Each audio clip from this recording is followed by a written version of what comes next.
Hello, my name is Jessica, and this is my presentation on teachers as agents of change based off the Sanford Inspire Research module.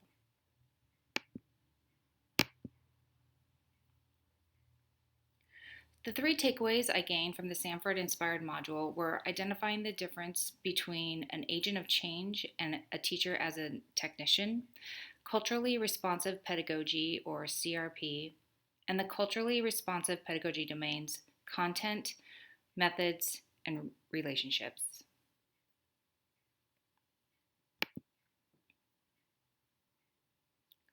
Agents of change. An agent of change can be identified as or defined as someone who promotes and enables change to happen within any group or organization. So, a teacher who is an agent of change seeks to change inequitable systems and practices, recognizes all students as capable learners, and makes curriculum responsive to students. The module identifies good teaching as an agent of change, as helping students develop knowledge and skills to gain power in their own lives and challenge unfairness in the world around them.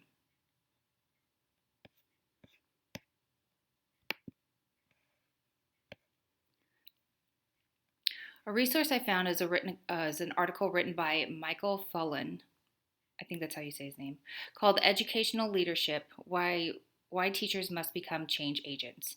And it gave me a better visual of what being an agent of change really looks like. An agent of change is a teacher who is working with all students in an equitable, effective, and caring manner by respecting diversity in relation to ethnicity, race, gender, and special needs of each learner. Being an agent of change is not only beneficial to the students, but for teachers as well, which is demonstrated in the following points. Being an active learner Being active learners who continuously seek, assess, apply, and communicate knowledge as reflective practitioners throughout their careers. Developing and applying knowledge of curriculum, instruction, principles of learning, and evaluation needed to implement and monitor effective and evolving programs for all learners. Initiating, valuing, and practicing collaboration with partnerships with students, colleagues, parents, and community. Appreciating and practicing the principles, ethics, and legal responsibilities of teaching as a profession. And developing a personal philosophy of teaching which is informed by and contributes to the organizational, community, societal, and global context of education.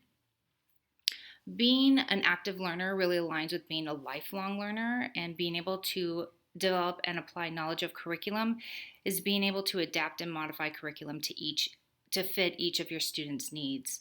In Fullen's article, he states that teachers as change agents are career-long learners, without which they would not be able to stimulate students to be continuous learners. So you can see how being an agent of change incorporates CASTLE's social emotional learning domains through self-awareness, social awareness, and relationship skills.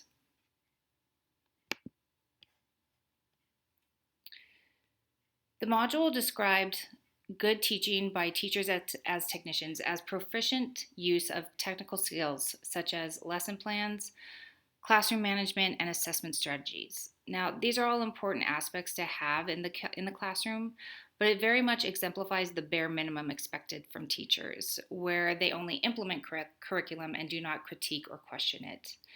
The examples the module gave of this is standardized testing, scripted programs, and culturally insensitive curriculum. It takes away the essential components of actually being invested and caring about your students' needs and academic learning process.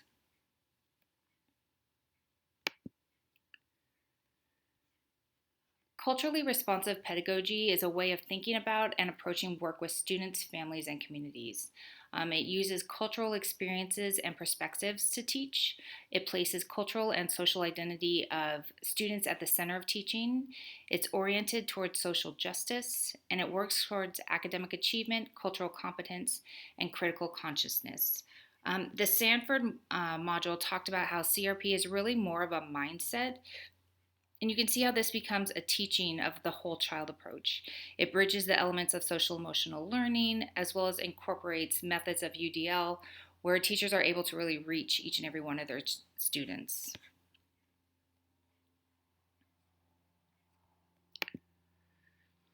My third takeaway from the Teachers as Agent module was a clearer understanding of the cultural responsive pedagogy domains, or they're also called broad actions. Content is what we teach, and it needs to be relevant to our students' interests and personal experiences.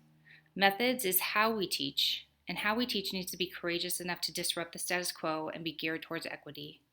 And relationships is the process of making connections with our students and their families.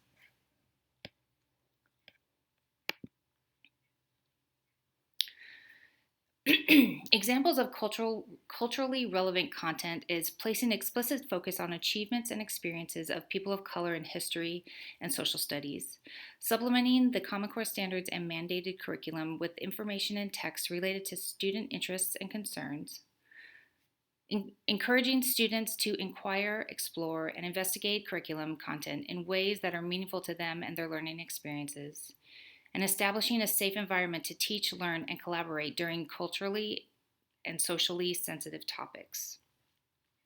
These examples tie into the SEL competencies of self-awareness, social awareness, and relationship skills. To be able to teach equitable and relevant content, we really need to create and establish our classrooms as safe environments to learn this type of content and information. So once the students have the different perspectives and understanding and empathy and compassion, taking that knowledge into their worlds outside of the classroom isn't so intimidating.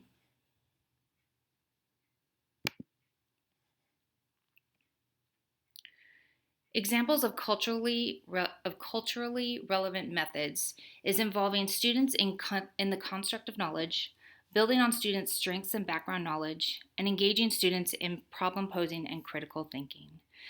I took this last point from Theo Helm's article on Dr. Gloria Landon Billings, who is considered the originator of culturally relevant pedagogy, where he emphasized her lecture's focus, and that is modeling and explicitly teaching sociopolitical consciousness, which is the ability to use school knowledge to solve relevant social, cultural, civic, environmental, and political problems. Again, these strategies and methods of teaching incorporate the SEL competencies of self-awareness, self-management, social awareness, and responsible decision-making.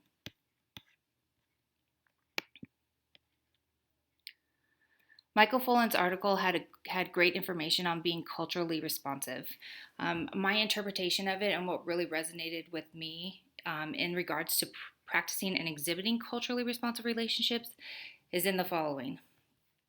Being aware of implicit and explicit biases and prejudices, invested interest, empathy, compassion, and understanding for every student and their experiences inside and outside the classroom, open, honest, respectful, and compassionate communication and transparency with students, colleagues, families, and community, and the commitment to practice and continually develop engagement, reflection, active listening, responsible risk-taking, and ethical, social, cultural, and self-improvements. And all these social emotional competencies play a role in this culturally responsive domain.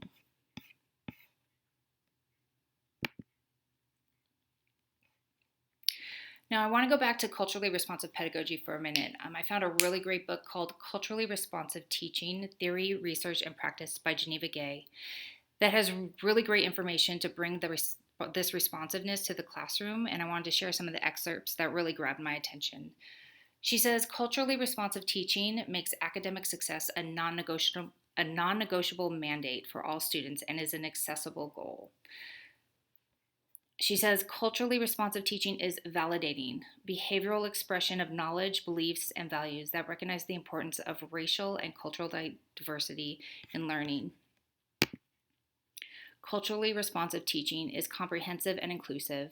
Teachers develop intellectual, social, emotional, and political learning by using cultural resources to teach knowledge, skills, values, and attitudes. They teach the whole child. Education designed specifically for students of color incorporates culturally mediated cognition, culturally appropriate social situations for learning, and culturally valued knowledge and curriculum content. Culturally responsive teaching is multidimensional. It encompasses curriculum, content, learning context, classroom climate, student-teacher relationships, instructional techniques, classroom management, and performance assessments. Culturally responsive teaching is empowering. It enables students to be better human beings and more successful learners. Empowerment translates into academic competence, personal confidence, courage, and the will to act. Culturally responsive teaching is transformative by being very explicit about respecting the cultures and experiences of every culture of student and uses worthwhile resources for teaching and learning.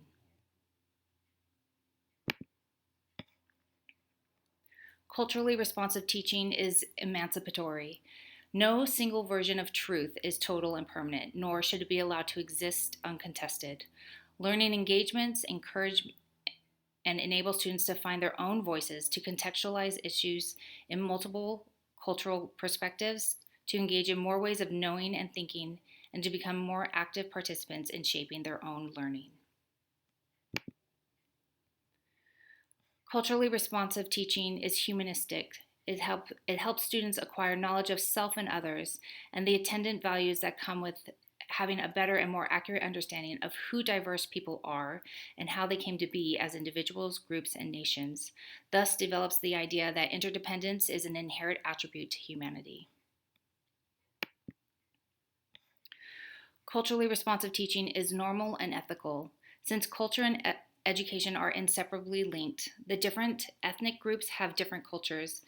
It is both the normal and right thing to do to incorporate cultural diversity in educative processes intended for ethical, radical, and social diverse students. Jenny Muni's work in culturally responsive teaching talks about the science of education and culturally responsive engagement and learning. A quote from this reference states, "Studies in brain science and education find that drawing on learners' background knowledge shapes comprehension. Indeed, all learners process in new information best when it's linked to what they already know. Instructional materials, assignments, and texts that reflect students' backgrounds and experience are critical to engagement and deep, meaningful learning." Another great resource I found is the 15 Cultural Responsive Teaching Strategies by Marcus Guido, where he emphasized the importance of inclusion and positive attitudes, establishing meaningful content, and fostering growth and confidence in our students. So my professional statement draws from my own personal experiences and references cited in this presentation. My professional statement is, in the classroom, I'm committed to establish inclusion, develop positive attitudes, enhance meaning, and foster confidence. As an educator, I'm committed to being an agent of change. I'm committed to lifelong learning, continual developing, growing, modifying, and appropriately adapting my cultural responsiveness to classroom pedagogy and cultural and responsible teaching and social responsible teaching. I'm committed to caring and nurturing the social and emotional skills in myself, my students, their families, the school environment, and our community. I strive to bridge the gaps with compassion, understanding, and empathy, and vow to invest in the emotional, educational, and academic success of my students.